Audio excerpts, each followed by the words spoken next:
Hello and welcome to my channel. I'm Soma. If you're here for the first time, well, welcome once again.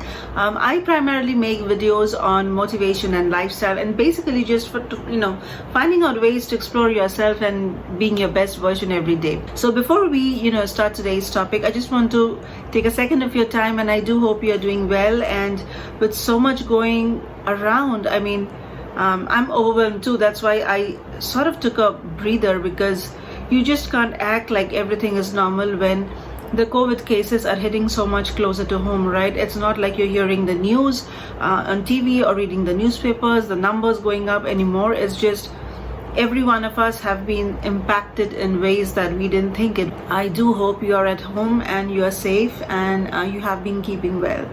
So with that in mind, get yourself as usual a cup of tea or coffee and we'll get started. So today we're going to talk about a bit of a sensitive topic that usually we are not very comfortable sharing, and that is setbacks and why they can be good for you. In today's age of things going so fast, things being overwhelming and things changing rapidly, like nobody imagined what the world would be when we were in the pre-COVID era. Everything has changed, but there is so much emphasis on being successful, even when everything that is going on, so much emphasis in this whole genre of personal development and people being productive and efficient and more efficient, and just this whole mantra of having your 7 sources of income and being exceptionally talented and multidimensional. So when someone actually has a setback, it has a huge impact on all of us in this era of gloating and saying and showing off how good we are in social media. That has a huge impact because you have to stop and probably have difficulty accepting that things are not going well for you. So when setbacks happen in life, I think it's very, very difficult for us to accept that I am the one who couldn't be successful. I am the one who, had to take a loss. And it's not easy to say it out publicly or accept for myself or even tell it to your closest of friends and families. But having said all of this, I think set a new way to start looking at life, to just see what life has been for us, to introspect for ourselves, and then just look at it objectively and accept when the turmoil is over and done and the dust has settled in, to say that yes, things didn't go well for me. Setbacks, however, I feel is a way to look at our lives and sort of reset it, if you will, to hit that pause button, rewind, look at it when the dust has settled down and you're in a mental condition to accept it, to think about it, to retrospect, and then decide where you want your life to be and how you want to plan your life. And hopefully you have friends and family who are there to support you in this entire journey. So I think everyone has, all successful people, in fact, everybody goes through a lot of setbacks in life. And it's kind of funny that our school or education system, or even our families generally in life as we grow up, nobody talks about setbacks and how to handle it, knowing very well that everyone in point of time has to go through setbacks in life. There are so many stories around, right? Like we have all heard about J.K. Rowling and how things went bad for her, and then she had hit the rock bottom. And like they said, when you hit rock bottom, there's only one way to go at that point of time. They're just going up, right? So setbacks generally, and it's my personal belief, is not a bad thing. At that point of time, it is heartbreaking. It is probably extremely sad, even depressing. But if you look at it at maybe a couple of years later, or whenever you're comfortable talking about it or even thinking about it, I think setbacks it sort of breaks your monotony in life and shakes you up and says, what are you doing? You need to be more mindful. You need to be more aware and conscious at this point of time. And then once you're woken up, you can decide, is this who I am, or is this who I want to be or continue to be? And like they say, if you want to change something in your life, right, you also have to change the way your behavioral patterns are or who you are.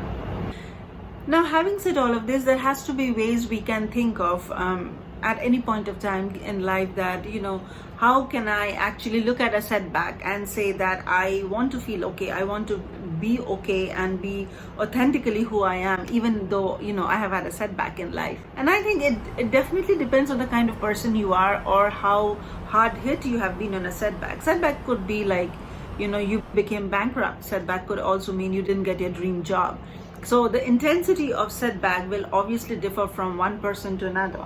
The way we handle setback also differs from the kind of person we are. For somebody who is intense like me, setbacks hit me really, really hard. Like, I'm not even a normal person at that point of time, more of a zombie. But I also know there are people who go through a lot more intense or difficult times or hardships, and they are way more in control, or they look way more in control than I would probably be. So again, it differs from one person to another, and you will probably see it in your friends and families. I think one of the most important aspects is your mindset when you're going through a setback, because if you're the kind of person who firmly has the sort of like a growth mindset where you can figure things out, and even if things are not looking great for you right now, you have the capability to upskill yourself, learn a new skill set, and get things done, you're probably much more in control, or you can handle that setback way better than somebody who is completely at loss for whatever the reason, unless it's like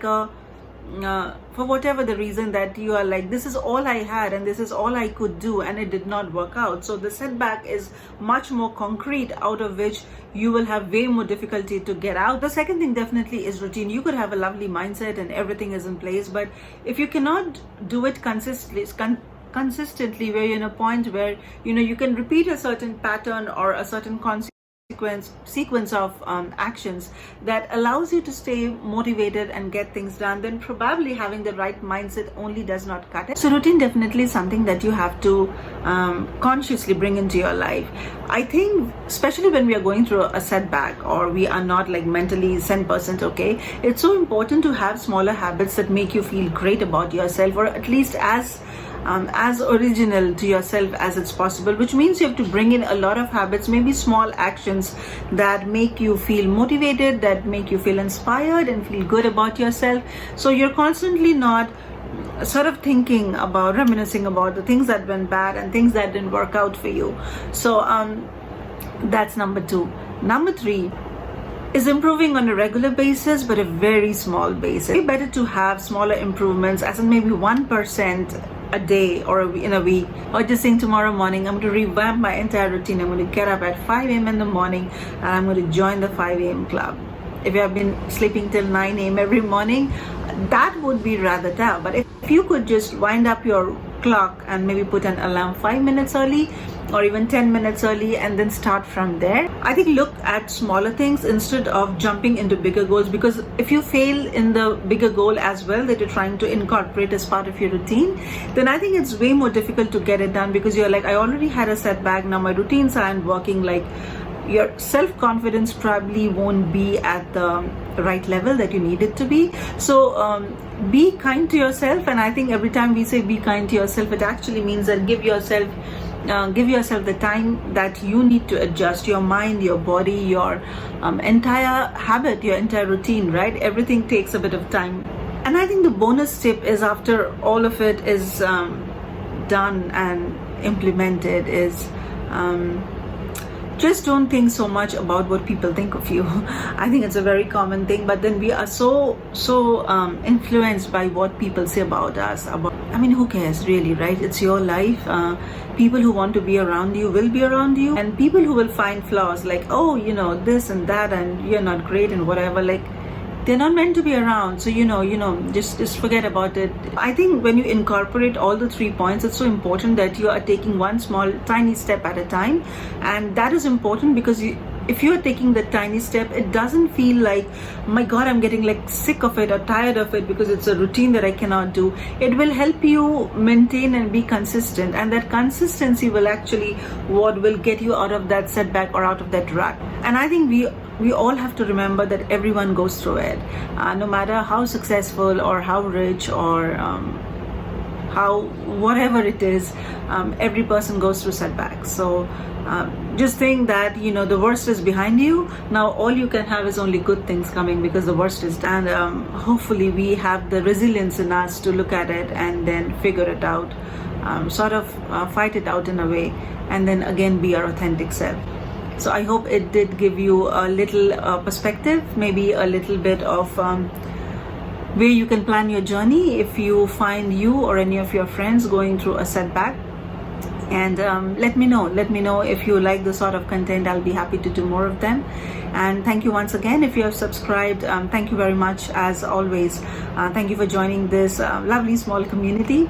And if you haven't, but if you like the content, don't forget to subscribe and hit the notification button. I'm hoping I'll be back doing every week again as usual. So thanks once again for joining, and thank you for your time. I'll see you next week. Bye bye.